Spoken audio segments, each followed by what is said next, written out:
Story நேரம் Tamil வியூவர்ஸ்க்கு hi. Powerful பிரின்ஸோட 23வது எபிசோட்ல என்ன ஆக போகுதுன்னு தான் இன்னைக்கு இந்த வீடியோல பார்க்க போறோம். எடுத்ததுமே மிங்சுவோட மாமனார் மிங்சுவ கண்ணா பெண்ணான்னு திட்டிட்டு இருக்காரு. ஏமா நீ கொஞ்சமா அடங்க மாட்டியா? பிரின்ஸ் என்ன கேள்வி கேட்கிறாரு? அந்த மாதிரி நான் வரையும் என் வாழ்க்கையில வச்சுக்கிட்டதே இல்ல. இந்த நாட்டுக்காக நிறைய நான் நல்லது பண்ணிருக்கேன். ஆனா ஒன்னால என்ன அவரு கேள்வி கேட்கிற மாதிரி ஆயிடுச்சு. அது எனக்கு சுத்தமா பிடிக்கல. இதுக்கும் மேல என் மானத்தை வாங்க வேண்டாம் அப்படின்னு கத்த ஆரம்பிக்க மிங்சுவ அவளோட ஹஸ்பண்டும் இதுக்கும் மேல நான் உன்னை பாத்துக்கிறேன், அட்டகாசம் பண்ண அப்படின்னா உன்னை டிவோர்ஸ் பண்ண கூட நான் தயங்க மாட்டேன் அப்படின்னு அவ ஹஸ்பண்டும் அவளை அங்கிருந்து கூட்டு போயிட்டு இருக்கான். சூவரை மறுபடியும் காட்டிட்டு இருக்காங்க. அந்த டான்சர் பொண்ணு வந்துட்டா அப்படின்னு சொல்ல சூவரே நேரா போறா. இன்னைக்கு எப்படியாவது இந்த ஜியாங்ஷுவை மயக்கிடு, அப்படி நீ மயக்குன அப்படின்னா அங்க இருக்கிற எல்லா கிளப்புக்கும் ஒன்னா லீடிங் லேடியா போட்டுருவேன், நீ கிளப்ப பாத்துக்கலான்னு சொல்ல கண்டிப்பா நான் எனக்கு மயக்கிடுறேன் அப்படின்னு ஜியாங்ஷுவை மயக்கிறதுக்காக அவ கிளம்பி போயிட்டு இருக்கா. சூவார் கிட்ட வேலைக்கார பையன் ஒருத்தன் வந்துடுறான். காதுல ஏதோ ஒரு விஷயத்த சொல்றான். அப்படியான்னு கேட்டுட்டு அவ அங்க இருந்து கிளம்பி போயிடுறா.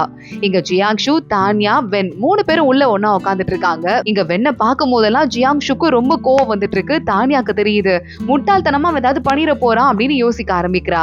அப்போ ஒரு வேலைக்காரர் வந்துட்டு, மேடம் எங்கேயோ முக்கியமான விஷயமா வெளியே போயிருக்காங்க, பெர்ஃபார்ம் பண்றதுக்கு ஆளுங்க வராங்க, நீங்க அது வரைய தனியா உட்காந்து சாப்பிட்டுக்கிட்டு இருங்க அப்படின்னு சொல்லிடுறாங்க.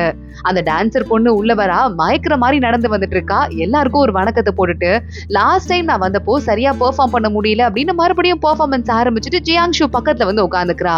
சாப்பிடுறதுக்கு எடுத்து வைக்கிறது, ஸ்பூன் எடுத்து கையில குடுக்கறதுன்னு பார்த்து பண்ணிட்டு இருக்கா. தானியா பார்த்துட்டே இருக்கா ஜியாங்ஷு என்ன பண்ண போறான்னு. ஆனா ஜியாங்ஷு அந்த ஸ்பூனை வாங்கி எடுத்து சாப்பிட ஆரம்பிக்க தானியாக்கு இன்னும் கோவமா இருக்கு. கல்யாணம் ஆயிடுச்சுன்னு கொஞ்சமாவது பொறுப்பு இருக்கா, அடுத்த பொண்ணு கிட்ட வலிஞ்சிட்டு இருக்கானே அப்படின்னு இவ பாத்துக்கிட்டு இருக்க. வெண்ண இந்த நேரத்துல தானியாவை பாக்குறான். இந்த ஊர்ல நிறைய கைட் பண்ண வேண்டியது இருக்கு, நான் உங்களை கூட்டு போய் கைட் பண்றேன், நீங்களும் உங்க நாலேஜை ஏன் கூட ஷேர் பண்ணிக்கோங்க அப்படின்னு அவன் சொல்றான். தானியாவும் இவன் எப்படியாவது வெறுப்பேத்தணும் ஜியாங்ஷுவ அப்படின்னு, கண்டிப்பா எனக்கு இருக்கிற நாலேஜ் எல்லாம் நான் உங்களுக்கு ஷேர் பண்ணிக்கிறேன், இந்த ஊர்ல என்னென்னலாம் ரேரா கிடைக்குமோ அதெல்லாம் நீங்க எனக்கு காட்டுங்க அப்படின்னு வேணுனே பேச ஆரம்பிக்கிறா. ஜியாங்ஷு காண்டாக ஆரம்பிக்கிறான். உடனே இங்க வெண்ணு நின்னுட்டு இருக்கான். அவங்க கிட்ட சரி நம்ம 2 பேரும் சேர்ந்து குடிக்கலாமா அப்படின்னு மாறி 2 பேரும் ஆளுக்கு ஒரு ஒயின் அப்படின்னு சொல்லிட்டு கப்பா குடிச்சுக்கிட்டே இருக்காங்க. தானியா பாக்குறா, அவன் உண்மையாவே ஒயினை தான் குடிக்கிறானா இல்ல வினிகர் ஏதாவது ஊத்தி குடிக்கிறானா, வயிறெல்லாம் இவனுக்கு இப்படி எரியுதே அப்படின்னு யோசிச்சுட்டு இருக்கா. வெண்ணுக்கு எத்தனை தடவை நம்மள குடிக்க சொல்ல போறாருன்னு ஒரு ஐடியாவே இல்ல. ஒரு 10-15 கப்புன்னு உள்ள போய்கிட்டே இருக்கு. பக்கத்துல நிக்கிற அந்த டான்சர் பொண்ணுக்கே ஒண்ணும் புரியல. ஆனா ஜியாங்ஷு குடிச்சுக்கிட்டே இருக்கான். இங்க சூவார் வந்தால, சூவார் கிட்ட அந்த வேலைக்கார லேடியை இழுத்துட்டு உட்கார வச்சிட்டு இருக்காங்க. அந்த வேலைக்கார பையன் சொல்லிக்கிட்டு இருக்கான், இந்த லேடி என்ன கொல்றதுக்கு ட்ரை பண்ணா, நல்ல வேலையா நான் ஜஸ்ட்ல மிஸ் ஆயிட்டேன் மேடம், அது மட்டும் இல்லாம உங்க புருஷனுக்காக இந்த லேடி வேலை பாக்குறா, அதனால நிறைய கடத்தல் வேலையெல்லாம் ஈடுபட்டு இருக்காங்க, காசெல்லாம் வெளியே கூட்டு போயிருக்காங்கன்னு சொல்ல, உடனே சூவார் அந்த லேடியை பார்த்து, என்னமா இது, எனக்கு வேலை பார்க்காம என் புருஷனுக்கு வேலை பாக்குறியான்னு கேட்க, அந்த லேடி பாக்குறா, உங்க ஹஸ்பண்ட் நான் கஷ்டத்துல இருந்தப்போ எனக்கு நிறைய ஹெல்ப் பண்ணிருக்காருங்க, அந்த நன்றி எனக்கு இருக்கு, நீங்க உங்க புருஷனை வேலைக்கார மாதிரி ட்ரீட் பண்றீங்க, நீங்க எல்லாம் ஒரு பொம்பளையே கிடையாது அப்படின்னு அந்த லேடி சொல்ல, எவ்வளவு தைரியம் தான் என்ன பத்தி நீ பேசிட்டு இருப்ப, இவளை கூட்டு போய் கொண்டு போடுங்க அப்படின்னு அங்க சூவார் உத்தரவு போட்டுடுறா. இங்க ஜியாங்ஷுவும் வெண்ணும் மாறி குடிச்சு போதையில ஜியாங்ஷு லேசா கீழே விழற மாதிரி போயிட்டு இருக்கான். தானியா வேற பார்த்து முறைச்சிட்டு இருக்கா. ஜியாங்ஷுவோட கையை பிடிச்சிட்டு, அந்த பொண்ணு இருக்கால டான்சர், நான் உங்களை கூட்டு போறேன், ரூம்ல விடுறேன் வாங்க அப்படின்னு கூப்பிட்டு இருக்க. தானியாக்கு கோபம் உச்சிக்கு ஏறுது. ஜியாங்ஷு பாக்குறான், இல்ல வேண்டாம் நானாவே எந்த போய்க்குவா அப்படின்னு சொல்லிட்டு இவ்வளவு தள்ளி விட்டுட்டு காசையும் கொடுத்துட்டு அங்கிருந்து கிளம்புறான். இத வெட்டி பைய வெண்ண அதுக்கே கவுந்துட்டான் பாரு, நாளை எவ்வளவு கெத்தா போற அப்படின்னு அவன் போயிட்டு இருக்கான். அதுக்கு முன்னாடியே தானியா வெளியே போயிடுறா. இந்த நேரம் நம்ம ஜின்ரா நேரா சூயர் கிட்ட போயிட்டு, நான் உங்கள்ட்ட ஒரு முக்கியமான விஷயம் பேசணும்னு சொல்ல, அந்த மாட்டின வேலைக்கார பொண்ணு அங்கிருந்து கூட்டு போறாங்க. ஜின்ரான்னு சொல்லிக்கிட்டு இருக்கான், இங்க பக்கத்துல இருக்கிறவங்கள தான் நம்ம ரொம்ப வாட்ச் பண்ணிக்கணும், தூரத்துல இருக்கிற எதிரிங்களை நம்ம எப்படி ஹேண்டில் பண்றதுன்னு தெரியும், உங்க புருஷன் மேலேயே சில பிள்ளைகள்லாம் இருக்குன்னு நினைக்கிறேன், உங்க புருஷன் நிறைய காசெல்லாம் எடுத்துட்டு இங்க இருந்து கிளம்புனதா நான் கேள்விப்பட்டேன், சூ ஃபேமிலியே அவர் நல்லா பாத்துக்குவாரா அப்படின்னு கேட்க, சூவார் ரொம்ப ஷாக் ஆயிட்டு இருக்கா. அதே மாதிரியே யோபோ நிறைய வண்டியா நிறைய நகை பணம்னு எடுத்துட்டு ஒரு ஊருக்கு வெளியே போய் நிக்கிறான். அங்க ஜியாங்ஷுவோட அசிஸ்டன்ட் வரான். ஜியாங்ஷு அவரே வரேன்னு சொன்னாரு, எங்க போனாரு அப்படின்னு இந்த யோபோ கேட்க, அவர் முக்கியமான வேலையில மாட்டிக்கிட்டாரு, உங்க ஒய்ஃப் கூட ஏதோ ட்ரீட் போகணும்னு சொல்லிட்டு அவங்க கூப்பிட்டதால வர முடியலன்னு சொல்ல முடியலையா, நான் இங்க வந்திருக்கேன்னு சொல்ல எக்கச்சக்கமான சூவார் குடும்பத்தோட ஆளுங்கெல்லாம் அங்க வந்துடுறாங்க. யோபோ பாக்குறான், என்னவங்க எல்லாம் இங்க வந்துட்டு இருக்காங்க, ஜியாங்ஷு என்கிட்ட என்ன பெட்டு கட்டினா நமக்கு மறந்து போயிடுச்சா அப்படின்னு கேக்குறான். நமக்கு பிளாஷ்பேக்க காட்டுறாங்க. ஜியாங்ஷு இந்த யோபோ கிட்ட ஒரு டீல் ஒண்ணு போட்டிருக்கான். நீ எங்க கூட சேர்ந்துரு, சூ குடும்பம் என்னென்னலாம் வந்துட்டு ஃப்ராட் வேலை பண்ணுது அப்படிங்கறத என்கிட்ட காட்டு, உன்னை உங்க சரியா ட்ரீட் பண்ணல தானே அப்படின்னு கேட்க உடனே இந்த யோபோ சரி ஓகே எனக்கும் பழி வாங்குறதுக்கு வேற வழி தெரியல, நான் உன் கூட சேர்ந்துக்கிறேன் அப்படின்னு சொல்லியிருக்கான். ஆனா இப்பன்னு பார்த்து திடீர்னு இந்த ஜியாங்ஷு என்ன மாட்டி விட்டானா, இது நடக்க கூடாது அப்படின்னு சொல்லிட்டு அந்த பையன் யோபோ இருக்கான்ல மத்ததெல்லாம் விட்டுட்டு அங்க இருந்து கிளம்பி ஓடி போயிடுறான். மத்தவங்க எல்லாம் சண்டை போட்டுக்க ஆரம்பிக்கிறாங்க, பணத்தை யார் மறுபடியும் எடுத்துட்டு போறது அப்படின்னு. இங்க தானியா கோபத்தோட கிளம்பி வெளியே போயிட்டு இருக்கும் போது ஜியாங்ஷு வந்துடுறான். அவன் மாயை மூடிட்டு பயந்து கத்திராத, நான் தான் உன் புருஷன் வந்திருக்கேன், எனக்கு வந்து என்ன தெரியுமா ஒரு மாதிரி பதட்டமா இருக்கு, நல்ல வேலை நான் இப்ப குடிச்சிருக்கேன், சோ என் மனசுல நினைக்கிறதெல்லாம் நான் வெளியே சொல்லிடலாம், இப்போதான் வந்துட்டு இனி எவ்வளவு பெஸ்ட், உன் பக்கத்துல யாருமே வர மாட்டாங்கன்னு எனக்கு தெரியுது, உன்ன மாதிரி ஒரு பொண்டாட்டி யாருக்கும் கிடைக்காது அப்படின்னு தானியாவை தூக்கிட்டு நேரா கிளம்புறான். வண்டியில உட்கார வச்சு ரெண்டு பேரும் அவங்களோட வீட்டுக்கு டிராவல் பண்ணிட்டு இருக்காங்க லாட்ஜ் ரூம்க்கு. என் மேல என்ன திடீர்னு பாசம், அந்த பொண்ணு யாரு, லாஸ்ட் டைம் வந்தப்போ உங்களை நல்லா பாத்துக்கலன்னு சொன்னா எப்ப நீங்க லாஸ்ட் டைம் வந்தீங்கன்னு தானியா கேள்வி மேல கேள்வி கேட்க தானியாக்கு கிஸ் பண்ணிட்டு இருக்கான். இப்படிலாம் என்ன சமாதானப்படுத்த முடியாது அப்படின்னு தானியா சொல்லிக்கிட்டு இருக்கா. சரி ஓகே நான் இப்பதான் உன முதல் தடவை பாக்குறேன்னு வச்சுக்கோ, இப்ப நான் உன ப்ரொபோஸ் பண்ணா நீ ஏத்துக்குவியா அப்படின்னு ஜியாங்ஷு கேட்க முடியாதுன்னு தானியா சொல்றா. ஜியாங்ஷு ரொம்ப கொஞ்சம் சோகமாயிட்டு அப்படியே கவுந்து உட்காந்துக்கிறான். இங்க அடுத்து நம்ம ஜியாங்ஷு அடுத்த நாள் காலையில ரெடி ஆயிட்டு இருக்கான். அவன் கிட்ட அசிஸ்டன்ட் வந்துடுறான். மறுபடியும் எல்லா பணத்தையும் எடுத்துட்டு அந்த சூயர் ஃபேமிலி கிட்டே போய் கொடுத்துட்டாங்க அப்படின்னு சொல்ல ஜின்ரான் அங்க வந்துடுறான். அந்த ஃபேமிலி கண்டிப்பா அந்த பணத்தை எடுத்து உள்ள வச்சுக்க முடியாது, எப்படியும் வரிய காட்டிதான் ஆகணும் அப்படின்னு சொல்ல உடனே ஜியாங்ஷு நினைச்சது நடந்துருச்சுல பாத்துக்கலாம் அப்படின்னு சொல்லிட்டு சிரிச்சுக்கிட்டு இருக்கான். சூயர் பாக்குறா, ஓகே எல்லா ஜுவல்லரியும் திரும்ப வந்துருச்சு, இதெல்லாம் கரெக்டா இருக்கான்னு பாக்கணும், அது மட்டும் இல்லாம இந்த பெட்டியில இருக்கிறதெல்லாம் நம்ம ஆளுங்க நல்லா வேலை பார்த்திருக்காங்க, அவங்களுக்கு கிஃப்டா கொடுத்துக்கோங்க, எப்படின்னு கொடுக்க வேண்டியதெல்லாம் நம்ம கொடுத்துதானே ஆகணும் அப்படின்னு பேசிக்கிட்டு இருக்கா.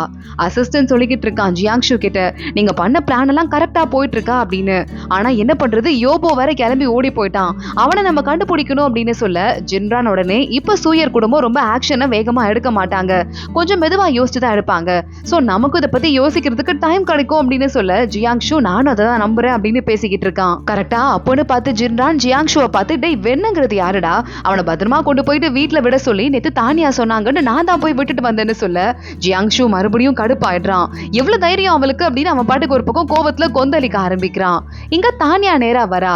அந்த லாவ் அப்படின்னு சொல்லிட்டு ஒரு மேனேஜர் கடையில இருந்தார்ல அந்த கடையை வந்து மூடி இருக்கு, என்ன கடை மூடி இருக்கு அப்படின்னு போய் கதவை தட்ட அந்த மேனேஜர் வெளியே வராரு. மேடம் நீங்களா, உங்களுக்காக கடை பூட்டி இருந்தா கூட நான் திறந்து வைக்க மாட்டேனா, வாங்க உள்ளன்னு கேட்க தானியா உடனே அந்த ஊர்ல வாங்கின அந்த ஹேர் பின் எடுத்துட்டு வந்து இது நீங்க வித்தீங்களா அப்படின்னு கேட்க அவர் இல்லவே இல்லைன்னு சொல்லிடுறாரு. அப்போ உங்க பேரை சொல்லி வேற யாரும் விக்கிறாங்கன்னு நினைக்கிறேன், இந்த ஹேர் பின்னை நான் எங்க ஊர்ல வாங்கிட்டு ரொம்ப அழகா இருக்குன்னு இதை தேடிதான் இந்த மாதிரி நிறைய ஜுவல்லரி கிடைக்கும் தான் இந்த ஊருக்கே நான் வந்தேன், அவரு உங்க பேரை தான் சொன்னாரு, அது மட்டும் இல்லாம ஒரு பியூட்டிஃபுல்லான கிளாத் ஒண்ணு வாங்கினேன் அதையும் உங்க பேர் தான் சொன்னாங்க, அதுவும் இங்க இல்லையா, அப்ப எல்லாமே பொய் சொல்லி ஏமாத்துறாங்க போலன்னு சொல்ல வெண் உள்ள இருக்கான். உள்ள இருந்து அப்படி கூட சில பேர் இருப்பாங்க தானே அப்படின்னு வெளியே வரான். தானியா பாக்குறா, உங்களுக்காக தான் ஸ்பெஷலா அந்த கடையை மூடி வச்சுட்டு ஸ்பெஷலா காட்டிக்கிட்டு இருக்காரா, அதான் நான் வேற யாருக்கு இந்த மரியாதை கிடைக்கும் நான் பார்த்தேன்னு சொல்ல அப்படிலாம் ஒண்ணும் இல்ல, நம்ம எல்லாமே வந்து பெரிய கெஸ்ட் தான் அப்படின்னு வெண்ணு சொல்லிக்கிட்டு இருக்கான். தானியா ஒவ்வொன்னா போயிட்டு எனக்கு இந்த ஹேர் பின் தான் பிடிச்சிருக்கு, இந்த மாதிரி புதுசா ஏதாவது கிடைக்குதான்னு தான் பார்க்க வந்தேன், கிடைக்கல அப்படின்னா நான் இங்க இருந்து கிளம்பிடுறேன் அப்படின்னு சொல்லிக்கிட்டு இருக்கா. கரெக்டா அப்பன்னு பார்த்து வெண்ணு என் கூட வாங்க, நான் உங்களை கூட்டு போயிட்டு நிறைய ஷாப்பை சுத்தி காட்டுறேன் அப்படின்னு அவளை வெளியே கூட்டு போறான். தானியா பாக்குறா, சரி ஓகே என்ன காட்டுங்க அப்படின்னு சொல்லிட்டு இதெல்லாம் பிசினஸ் டெவலப் பண்றதுக்கு ஒரு வழி தானே அப்படின்னு கூட போயிட்டு இருக்கா. கரெக்டா அவங்க ரெண்டு பேரும் முன்னாடி போகும்போது தானியா கிட்ட அசிஸ்டன்ட் பின்னாடி போறான்ல அவனுக்கு யாரும் ஃபாலோ பண்ற மாதிரியே இருக்கு. திரும்ப திரும்ப பாக்குறான், யாருன்னு தெரியல, ஒரு டவுட்டோடய அங்க இருந்து கிளம்பி போறான். தானியா டீய பத்தி பேசலாம் அப்படின்னு சொல்லிட்டு ஒரு டீ ஷாப் ஒன்று ரோட்டு மூலையில இருக்கு, யாருக்குமே தெரியாம கொஞ்சம் ரோடுக்குள்ள மறைஞ்சிருக்கு, அந்த ஷாப்பு கூட்டு போயிட்டு இதை மோந்து பாருங்களேன் அப்படின்னு சொல்ல என்ன கைய பக்கத்துல கொண்டு வரான் அப்படின்னு தானியா பாத்துட்டு இருக்கா. இங்க கொஞ்சம் உட்காருங்க அப்படின்னு சொல்லிட்டு ஒரு பாட்டு டீ கொடுங்க அப்படின்னு கேட்க அந்த கடைக்காரர் வெண்ண கூட மதிக்கல, உட்காருங்க உட்காருங்க கொஞ்ச நேரம் அவன் போட்டு தர அப்படின்னு சொல்லிட்டு ஒரு பாட்டு நிறைய டீ போட்டு கொடுக்குறாரு. அதை குடிச்சதுமே தானியா எவ்வளவு பிரமாதமா இருக்கு, இப்படி ஒரு டீ குடிச்சதே இல்ல, இந்த மாதிரிதான் தேடி வந்தேன், இவருக்கு எப்படிங்க அந்த ரெசிபி தெரிஞ்சதுன்னு கேட்க உடனே வெண்ணு பார்த்துட்டு இவங்க வந்து பல தலைமுறையா டீ போடுறதுல கில்லியா இருக்காங்க, இவருக்கு நான் புது ஆளுங்களை கூட்டு வந்தாலே பிடிக்காது, ஏன்னா ஒரு நாளைக்கு ஒரு 10 பாட்டு தான் டீ போடணும், அப்புறம் ஒரு வீட்டுக்கு போய் ரெஸ்ட் எடுக்க ஆரம்பிச்சிருவாரு, இந்த மாதிரி நிறைய பணம் சேர்க்கறது அப்படிங்கறதுல அவருக்கு இன்ட்ரெஸ்டே இல்ல, இதை அவர் ஒரு கலையா பண்ணிக்கிட்டு இருக்காருன்னு சொல்ல தானியாக்கு பிடிச்ச டீ பவுடர் எல்லாம் வாங்கிக்கிறா.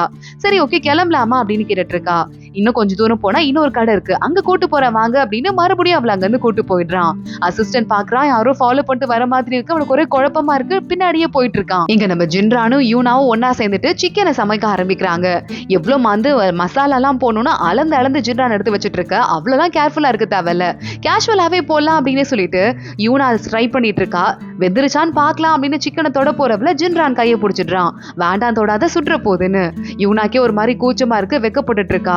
உனக்கு வேர்த்து ஊத்துது பாரு அப்படின்னு ஜின்ரான் அவன் முகத்துல இருக்கிற வேர்வையெல்லாம் கர்ச்சீஃப் வச்சு தொடச்சு விட்டுட்டு இருக்கான். ரெண்டு பேத்துக்கும் நடுவுல கொஞ்சம் கூச்சமா தான் இருக்கு. இங்க தானியாவும் வேணும் நிறைய ஷாப்பிங் பண்ணிட்டு வந்துட்டு இருக்காங்க. ரெண்டு பேரும் பேசிட்டு முன்னாடியே போக அசிஸ்டன்ட் பாக்குறான், யாரோ வராங்க, மின்னல் வேகத்துல போய் பின்னாடி தாக்க போறான். அப்பதான் அது ஜியாங்ஷு அப்படின்னு தெரியுது. அசிஸ்டன்ட் பயந்துட்டு காலில் விழுந்து, மாஸ்டர் நீங்களான்னு கேட்க, ஏண்டா என் பொண்டாட்டி ஆபத்துல இருக்கா, அவளை காப்பாத்த மாட்டியா அப்படின்னு கேட்க, கால்ல இருந்து அவங்க ஹாப்பியா தான் இருக்காங்க.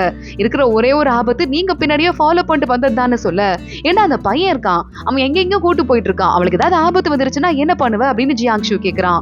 அவங்க ஹாப்பியா அவங்க பிடிச்ச இடத்துக்கு தான் போயிட்டு இருக்காங்க, நீங்க எங்க பின்னாடி வராம இருந்தாலே நல்லது அப்படின்னு ஜியாங்ஷுவை அசிஸ்டன்ட்டே துரத்தி விட்டுறான். இங்க சூயர் உட்கார்ந்துட்டு இருக்கா. அவளுக்கு இந்த மாச கணக்கெல்லாம் கொண்டு வந்து மேனேஜர் கொடுத்துட்டு இருக்காரு. கணக்கு நல்லா போயிட்டு இருக்கு, அது மட்டும் இல்லாம நல்ல வியாபாரம் ஓடி இருக்கு, உங்களுக்கு பிரைஸ் இருந்தாங்க அப்படின்னு ஒரு வெள்ளிக்கட்டி ஒண்ணு சூயர் கொடுக்குறா. இங்க இன்னொரு பக்கம் தானியாவும் வேணும் ஹோட்டல்ல சாப்பிட உட்காந்துருக்காங்க. சாப்பாடு ரொம்ப நல்லா இருக்கு, உங்களுக்கு நல்ல இடம்லாம் நல்லாவே தெரிஞ்சிருக்கு, ரொம்ப நாளா நீங்க இந்த ஊர்ல இருக்கீங்க போலயேன்னு தானியா கேட்க, இது என் சொந்த ஊர் இல்லைன்னு உங்களுக்கு எப்படி தெரியும் அப்படின்னு வென்னு கேக்குறான். அதோடதான் இந்த எபிசோட் முடியுது. அடுத்தடுத்து என்ன ஆக போகுது தொடர்ந்து பார்க்கலாம். இந்த வீடியோவை லைக் பண்ணிக்கோங்க, மறக்காம நம்ம சேனலுக்கு சப்ஸ்கிரைப் பண்ணிட்டு பெல் ஐக்கானையும் கிளிக் பண்ணிக்கோங்க. அடுத்த வீடியோல பார்க்கலாம். அது வரைய பாய்.